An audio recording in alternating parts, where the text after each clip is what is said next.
नमस्कार, स्वागत है आपका इंडिया न्यूज राजस्थान में। मैं हूं आपके साथ संगीता यदुवंशी। बुलेटिन की शुरुआत करेंगे बड़ी खबर के साथ। बड़ी जानकारी आप तक पहुंचा देते हैं। ऐसे में बड़ी जानकारी सामने आ रही है लखीमपुर से, जहां पर लखीमपुर कांड पर कांग्रेस का हल्ला बोल लगातार जारी है। और ऐसे में लखीमपुर कूच करेंगे पीसीसी चीफ गोविंद सिंह डोटासरा और इसके साथ ही भरतपुर बॉर्डर के लिए डोटासरा रवाना हो गए हैं। लखीमपुर खीरी पहुंचेंगे। वहां पर डोटासरा के काफिले में कई कांग्रेस नेता भी मौजूद रहेंगे। लखीमपुर खीरी कांड के बाद कांग्रेस का हल्ला बोल लगातार जारी है। फिर चाहे वो प्रियंका गांधी वाड्रा हो या फिर राहुल गांधी, लगातार सक्रिय बने हुए हैं इस पूरे मुद्दे को लेकर के। और अब लखीमपुर के लिए कूच करेंगे पीसीसी चीफ गोविंद सिंह डोटासरा और इसके साथ ही उनके इस काफिले में कई कांग्रेस नेता मौजूद रहेंगे। भरतपुर बॉर्डर के लिए रवाना हो चुके हैं। तो वहीं लखीमपुर खीरी पहुंचेंगे पीसीसी चीफ गोविंद सिंह डोटासरा। वहां पर वो पीड़ित परिवारों से मुलाकात करेंगे और इसके साथ ही जिस तरीके से इस पूरे कांड के बाद से सियासत तेज हो गई है, कांग्रेस लगातार सक्रिय है। इस पूरे मामले को देखते हुए लखीमपुर के लिए कूच कर रहे हैं PCC chief Govind Singh Dotasra. Bharatpur border के लिए रवाना हो गए हैं वो। और सभी कांग्रेस के बड़े चेहरे, फिर चाहे वो सचिन पायलट हो या फिर प्रियंका गांधी या फिर राहुल गांधी, सक्रिय हैं इस पूरे मुद्दे को लेकर के। लखीमपुर कांड पर कांग्रेस का हल्ला बोल लगातार जारी है और इसी बीच पीसीसी चीफ गोविंद सिंह डोटासरा अब लखीमपुर के लिए कूच करेंगे। तो वहीं से खबर पर तमाम अपडेट लेकर के हमारे साथ हमारे सहयोगी दिनेश डांगी जुड़ चुके हैं। उनका रुख करते हैं। दिनेश, लगातार इस पूरे मुद्दे पर सियासत अब गर्माती जा रही है और अब पीसीसी चीफ का कूच करना लखीमपुर के लिए क्या कुछ संदेश देता है, क्या कुछ कहता है और क्या कुछ अपडेट है इस पर?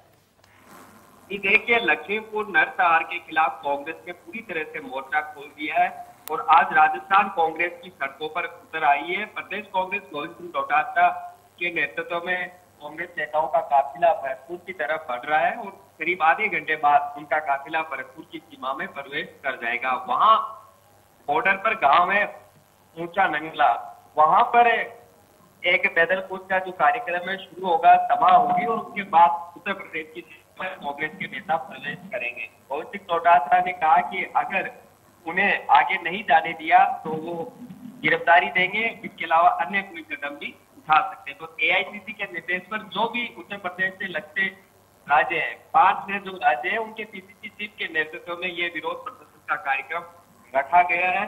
अब देखना है कि उत्तर प्रदेश पुलिस और प्रशासन अपने राज्य में उनको एंट्री की अनुमति देता है या नहीं, लेकिन चांस बहुत कम है कि उनको प्रवेश दिया जाए। जिस तरह कल कई नेताओं को हिरासत में लिया गया और सिर्फ 5 नेताओं को ही लखीमपुर खीरी जाने की अनुमति दी। तो डोटासरा के नेतृत्व में धीरे धीरे काफिला आगे बढ़ते हुए सैकड़ों की तादाद में उनके जो गाड़ियां हैं वो काफिले में यहाँ पर चल रही है और आधे घंटे बाद भरतपुर पहुंच जाएंगे। उसके बाद आगे का कार्यक्रम जो जैसा कि बताया बॉर्डर से पैदल कूच का रखा गया है और गिरफ्तारी भी देंगे अगर कूच की अनुमति यूपी प्रशासन नहीं देता है।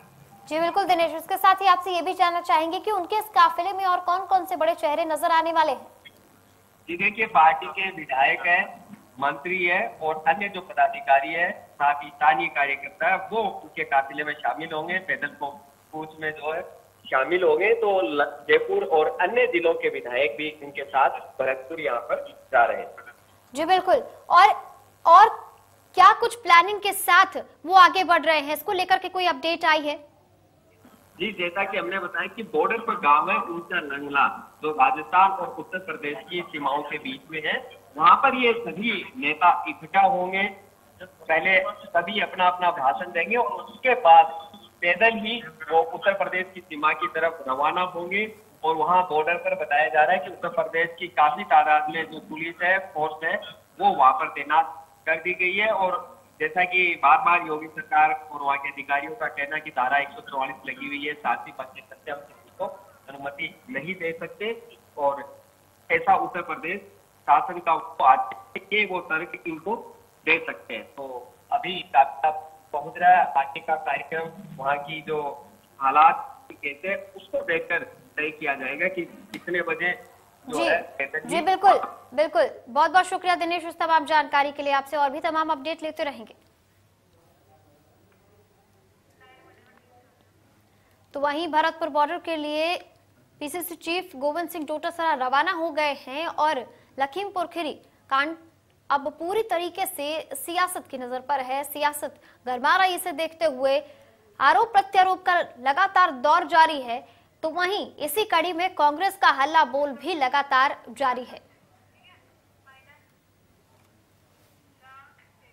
तो वहीं रुक कर लेते हैं एक और बड़ी और अहम जानकारी का। एक और बड़ी खबर सामने आ रही है, इसी बीच आप तक पहुंचा देते हैं। जयपुर से ये जानकारी सामने आ रही है, जहां पर महिला से दुष्कर्म का मामला सामने आया है जयपुर में। जयपुर से बड़ी जानकारी, 2 युवकों पर दुष्कर्म के चलते एफआईआर दर्ज कर ली गई है। आगे की कार्रवाई की जा रही है। पीड़िता की शिकायत पर पुलिस ने एफआईआर दर्ज की है। जयपुर से बड़ी जानकारी, मालपुरा गेट इलाके की ये पूरी घटना बताई जा रही है, जहां पर एसीपी सांगानेर अब मामले की जांच पे जुटे हुए हैं। तो वहीं बड़ी खबर जयपुर से, जहां पर महिला से दुष्कर्म का मामला सामने आया। पीड़िता ने रिपोर्ट दर्ज कराई, जिसके बाद 2 आरोपियों को अब पूछताछ की जा रही है और खुद एसीपी इस पूरे मामले पर नजर बनाए हुए हैं। मालपुरा गेट इलाके की ये पूरी घटना बताई जा रही है जयपुर से, जहां पर महिला से दुष्कर्म का मामला सामने आया है। एसीपी सांगानेर मामले की जांच कर रहे हैं। पूछताछ लगातार जारी है, कार्रवाई आगे की जा रही है। जयपुर का ये पूरा मामला है। तो इसी खबर पर तमाम अपडेट लेकर के हमारे साथ सहयोगी विशाल शर्मा जुड़ चुके हैं जयपुर से, उनका रुख कर रहे हैं। विशाल, जिस तरीके से ये पूरी घटना सामने आई है, इसके बाद अभी तक क्या अपडेट मिल पाई है और पुलिस ने या प्रशासन की अगर बात करें तो कहां तक कार्रवाई पहुंची है? देखिए, देने वाली बात है कि आज जब नवरात्र की हो रहे हैं, ऐसे में रिपोर्ट जा रही है। ऐसे मौजूद की बात गया है जो कि राजधानी को जग हो रही है। यहाँ पर ऐसे से मालपुरा गेट इलाके में ये पूरी वारदात हुई है, जहाँ पर 2 युवक थे, उन्होंने महिला के साथ दुष्कर्म किया और उसको छोड़कर घर को छोड़कर हो गए। उसके बाद पीड़ित ने थाने में शरण ली और न्याय की गुहार लगाई। वहीं पूरा मामला दर्ज के बाद रहे वो आप पूरे मामले की जांच पड़ताल कर रहे हैं। जो फरार दुष्कर्म युवक है उनकी तलाश जारी है। जी, इसके साथ ही विशाल, आपसे ये भी जानना चाहेंगे कि ये पूरी घटना कब की बताई जा रही है? युवती के अनुसार ये घटना कब की है और इसको देखते हुए जो 2 युवकों को जिन पर एफआईआर दर्ज की गई है, उनकी तरफ से क्या कुछ बयान सामने आए हैं? इसको लेकर के कुछ अपडेट सामने आई क्या अभी तक? देखिए, घटना 1-2 दिन पुरानी बताई जा रही है, लेकिन जब पीड़िता डरी सहमी थी, क्योंकि युवकों ने पीड़िता का रेप करने के बाद उसको जान से मारने की धमकी दी। यदि पुलिस की शरण ली या किसी परिजनों को बताया तो जान से मार दिया जाएगा। ऐसे में डरी सहमी कैसे भी करके पीड़िता घर तक पहुंची और अपने परिजनों को आप भी बताई और उसके बाद परिजनों के साथ सामने पहुंची और उन दरिंदों के खिलाफ मामला दर्ज कराया है। फिलहाल पीड़िता का किसी तरह का कोई बयान नहीं आया, लेकिन अब पीड़िता की जो मेडिकल करवाने के बाद पुलिस बदमाशों की तलाश में जुटी है। जी बहुत बहुत शुक्रिया इस तमाम अपडेट के लिए विशाल। आपसे और भी तमाम जानकारी लेते रहेंगे इस पर।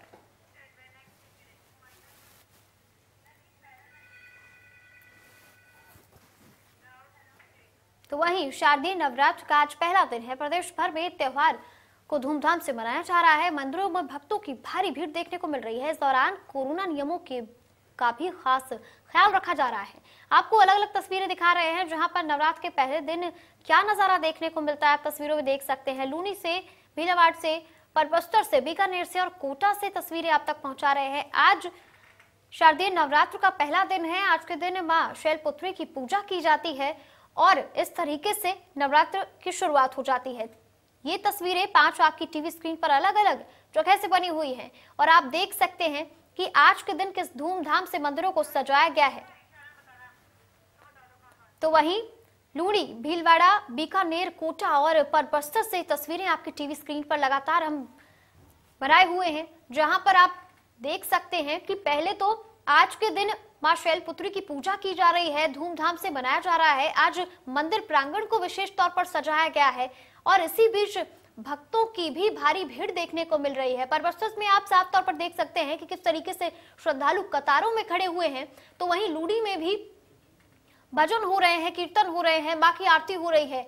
भीलवाड़ा से भी तस्वीरें आप तक पहुंचा रहे हैं, जहां पर आज विशेष तौर पर मंदिर को सजाया गया है। बीकानेर में भी आप देख सकते हैं पूजा अर्चना की जा रही है। तो वहीं कोटा से भी सीधी तस्वीरें लगातार बनी हुई है आपकी टीवी स्क्रीन पर।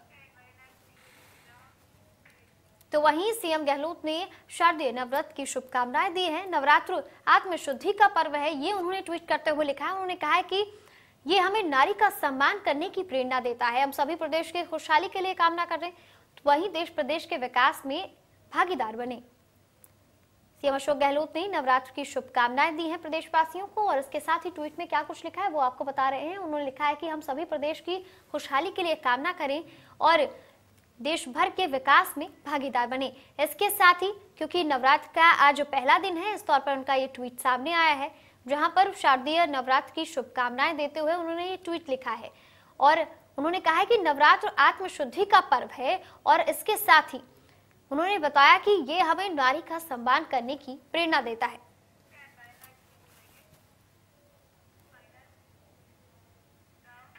तो वहीं जायल से हमारे संवाददाता ने गोठ मांगलोद स्थित दधिमती माता के मंदिर में जायजा लिया है। देखिए इस खास रिपोर्ट में वहां का नजारा। शारदीय नवरात्रि पर्व आज से शुरू हो रहे हैं।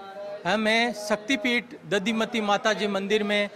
यहाँ पे श्रद्धालु दर्शन करने आ रहे हैं। ऐसी मान्यता है कि ये माता जी जमीन से प्रकट हुई थी, और हम अब आपको दिखाएंगे मंदिर के कुछ दृश्य, जिसमें ये माता जी के भव्य मंदिर में ये अधर स्तंभ है। इस अधर स्तंभ में मनोकामना पूर्ति के लिए रोली मोली व नारियल बांधा जाता है, जिसकी वजह से हर श्रद्धालु की मनोकामना पूर्ति होती है।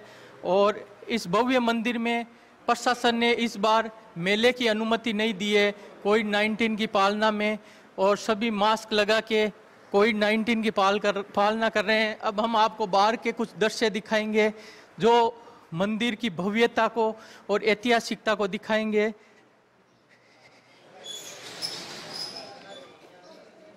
यह मंदिर का विशाल वैभव है, और यहाँ ये नागौर जिला मुख्यालय से 40 किलोमीटर की दूरी पे व जायल तहसील के नज़दीक है। यहाँ न केवल राजस्थान से पूरे देश व प्रदेश से श्रद्धालु दर्शन करने आते हैं।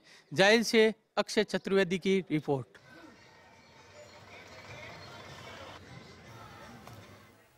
तो जायल से तस्वीरें आप तक पहुंचा रहे हैं, जहां पर हमारे सहयोगी ने वहां का जायजा लिया है। इस रिपोर्ट में आपने देखा कि इस मंदिर की खास मान्यता है, और आज के दिन इस मंदिर को विशेष तौर पर सजाया गया है। पूजा अर्चना की खास तौर पर व्यवस्था की गई है।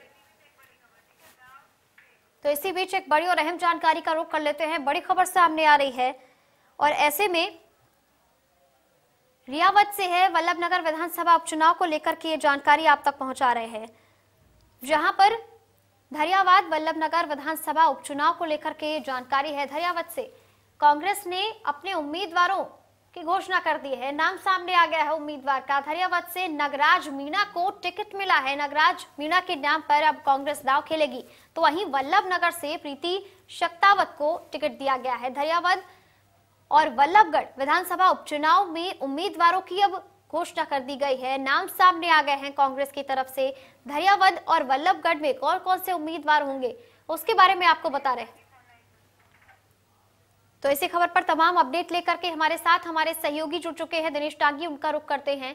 दिनेश, धरियावद से नागराज मीणा के नाम पर अब कांग्रेस दांव खेलने वाली है, और इसके साथ ही इन नामों पर कितना भरोसा किया जा सकता है, क्या अपडेट है? जी देखिए, इस वक्त की बड़ी खबर है कि कांग्रेस ने अपने विधानसभा उपचुनाव के उम्मीदवार घोषित कर दिए गए हैं। धरियावद से नगराज मीणा को टिकट दिया गया है। वहीं वल्लभनगर से जो दिवंगत विधायक थे गजेंद्र सिंह शक्तावत, जैसा कि हम पहले से ही बता रहे थे, उनकी पत्नी को यहाँ पर टिकट दे दिया गया है। और नगराज मीणा पहले 5 विधानसभा के चुनाव लड़ चुके हैं, जिनमें से 2 चुनाव वो अब तक जीते और 3 चुनाव हारे हैं। वो पिछले 2013 और 2018 के चुनाव लगातार हार रहे थे, लेकिन उनके बावजूद भी आज उनको टिकट दे दिया गया, क्योंकि उनको उस एरिया की क्षेत्र की अच्छी पहचान है। तो जैसे ही भाजपा ने आज अपने उम्मीदवारों का ऐलान किया, उसके करीब 2 घंटे बाद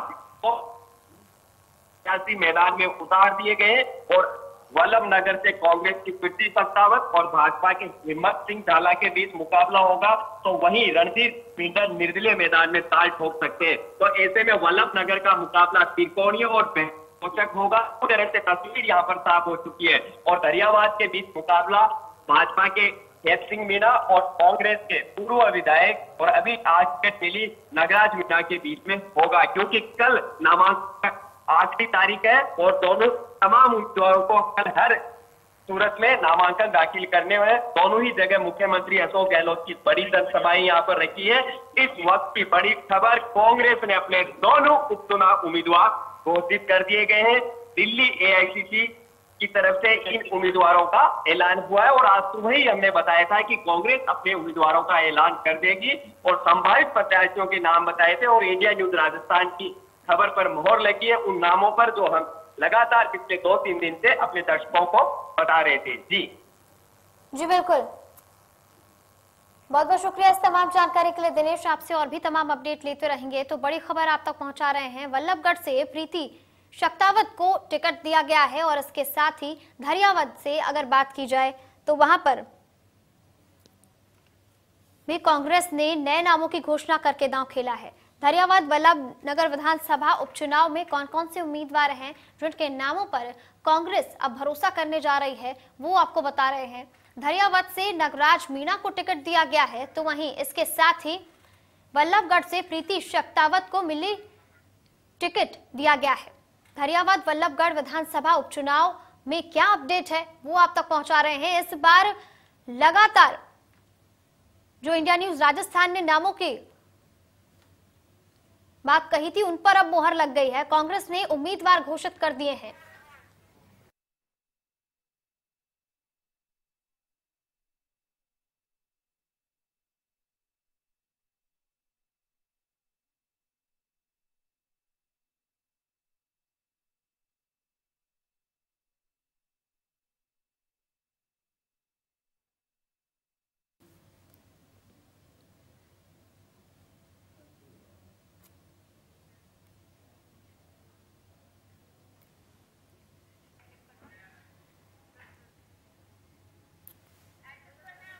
तो वहीं वल्लभनगर से प्रीति शक्तावत को टिकट दिया गया है। धरियावद से और वल्लभनगर से विधानसभा उपचुनाव में कौन कौन से उम्मीदवार हैं, किन के नामों की घोषणा की गई है वो आप तक पहुंचा रहे हैं। तो वहीं जिन नामों पर इस बार कांग्रेस ने भरोसा जताया है वो नाम आप तक पहुंचा रहे हैं और इसके साथ ही धरियावद से नागराज मीणा को टिकट दिया गया है। तो वहीं इसके साथ ही आपको ये भी बता दें कि वल्लभनगर से प्रीति शक्तावत को टिकट दिया गया है। प्रीति शक्तावत के नाम पर मुहर लग गई है और नागराज मीणा के नाम पर मुहर लग गई है। कांग्रेस ने भरोसा जताते हुए इन दो नामों की घोषणा की है। बड़ी खबर लगातार बनी हुई है आपकी टीवी स्क्रीन पर, जहां पर कांग्रेस ने उम्मीदवारों के नामों की घोषणा कर दी है। इसी बीच रुक कर लेते हैं एक और बड़ी और अहम जानकारी का। बड़ी खबर सामने आ रही है, बड़ी जानकारी आप तक पहुंचा देते हैं। ये जानकारी सामने आ रही है, यूपी बॉर्डर पर कांग्रेस का अब मार्च देखने को मिलेगा और ऐसे में पीसीसी चीफ डोटासरा का काफिला महुआ पहुंच चुका है। वहीं महुआ में डोटासरा का भव्य स्वागत किया गया है और आपको बता दें कि लखीमपुर खीरी मामले को लेकर के वो सक्रिय हैं। मंत्री भजन लाल जाटव, अमर सिंह जाटव ने उनका स्वागत किया है काफिले के साथ और कई अन्य कांग्रेसी नेता मौजूद हैं। तस्वीरें आप देख सकते हैं, यूपी बॉर्डर पर कांग्रेस का मार्च देखने को मिला है। कांग्रेस सक्रिय है इस पूरे मसले को लेकर के और अब इसमें पीसीसी चीफ डोटासरा का काफिला महुआ पहुंच गया है, जहां पर उनका भव्य स्वागत किया गया है और इसके साथ ही मंत्री भजन लाल जाटव, अमर सिंह जाटव ने उनका स्वागत किया है। काफिले के साथ कांग्रेस नेता भरतपुर के लिए जा रहे हैं। तस्वीरों के साथ बड़ी जानकारी आप तक लगातार पहुंचा रहे हैं। यूपी बॉर्डर पर कांग्रेस का मार्च देखने को मिला है और इसी बीच अगर बात की जाए पीसीसी चीफ गोविंद सिंह डोटासरा की, तो उनका काफिला महुआ पहुंच चुका है। महुआ में डोटासरा का भव्य स्वागत किया गया है और इसके साथ ही भरतपुर के लिए अब रवाना होंगे यहां से वो मंत्री भजन लाल जाटव, अमर सिंह जाटव ने उनका स्वागत किया है।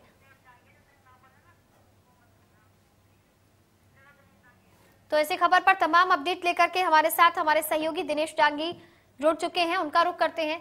दिनेश, पीसीसी चीफ अब पहुंच गए हैं महुआ, वहां पर उनका स्वागत किया गया है। क्या अपडेट है आगे के लिए?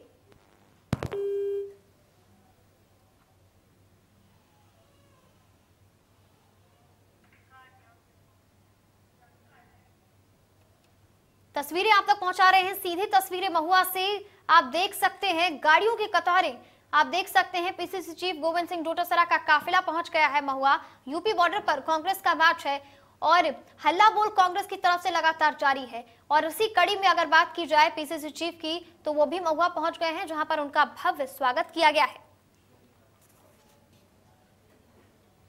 तस्वीरें लगातार बनी हुई आपकी टीवी स्क्रीन पर। काफिले के साथ कई कांग्रेसी नेता मौजूद रहे, जो भरतपुर की ओर अब कूच करेंगे। और यूपी बॉर्डर पर कांग्रेस का ये मार्च देखने को मिल रहा है। तस्वीरों में आप साफ तौर पर देख सकते हैं कि गाड़ियां, कितनी सारी गाड़ियां कतारों में खड़ी हुई हैं और इस दौरान उनका भव्य स्वागत सत्कार भी किया गया है। इसी खबर पर तमाम अपडेट लेकर के हमारे साथ हमारे सहयोगी दिनेश डांगी जुड़ चुके हैं, उनका रुख करते हैं। दिनेश, जिस तरीके से काफिला अब महुआ पहुंच चुका है, वहां पर उनका स्वागत हुआ है पीसीसी चीफ का, आगे की क्या रणनीति रहेगी? जी बिल्कुल, भरतपुर जाने के दौरान महुआ में कुछ देर तक पीसीसी चीफ गोविंद सिंह डोटासरा का काफिला रुका था, जहां पर उनका जोरदार स्वागत किया गया। महुआ बाईपास पर वहां के जिला परिषद सदस्य छोटू राम मीणा के नेतृत्व में गोविंद सिंह डोटासरा का स्वागत किया गया। फूल माला और साफाएं पहनाकर उन्होंने स्वागत किया। उसके बाद एक बार फिर काफिला आगे भरतपुर की तरफ बढ़ता रहा। तो अब भरतपुर के लगभग पास उनका गोविंद सिंह डोटासरा का काफिला पहुंच चुका है और उनके काफिले में गाड़ियों की जो तादाद और हुजूम है वो लगातार बढ़ता जा रहा है। यानी काफिला जब जयपुर से शुरू हुआ तो काफी लंबा नहीं था, लेकिन अब कई किलोमीटर में काफिले की जो गाड़ियों की कतारें हैं वो देखी जा सकती है। थोड़ी देर बाद भरतपुर पहुंच जाएंगे और वहां पर जैसा कि हमने बताया कि पैदल मार्च उनको उत्तर प्रदेश के ऊंचा नंगला गांव से होते हुए उत्तर प्रदेश की सीमा में प्रवेश करना है। वहां पर बताया जा रहा भारी पुलिस जाब्ता तैनात कर रखा है उत्तर प्रदेश प्रशासन की तरफ से, और किसी को अनुमति शायद ही दी जाए लखीमपुर खीरी जाने के। अगर अनुमति नहीं मिलती है तो फिर उन्हें हिरासत में लिया जा सकता है या फिर कांग्रेस नेता अपनी तरफ से गिरफ्तारी दे सकते हैं। ये कार्यक्रम अब तक का बताया जा रहा है। तो काफिला थोड़ी देर बाद भरतपुर पहुंच जाएगा। जी दिनेश, बहुत बहुत शुक्रिया इस तमाम जानकारी के लिए।